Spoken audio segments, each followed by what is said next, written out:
சொல்லுக்கு இல்லாத வார்த்தைக்கு ஏதேது அர்த்தங்களே.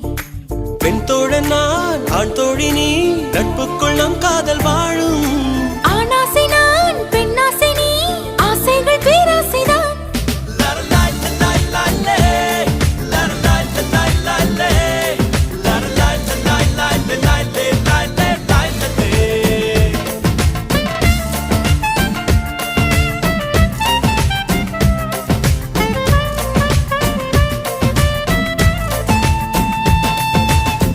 உன் பார்வையில் பைத்தியமானே, உன் வார்த்தையில் பாக்கியமானே, உன் வெட்கத்தை வேடிக்கை பார்த்தேன் மயங்கினே.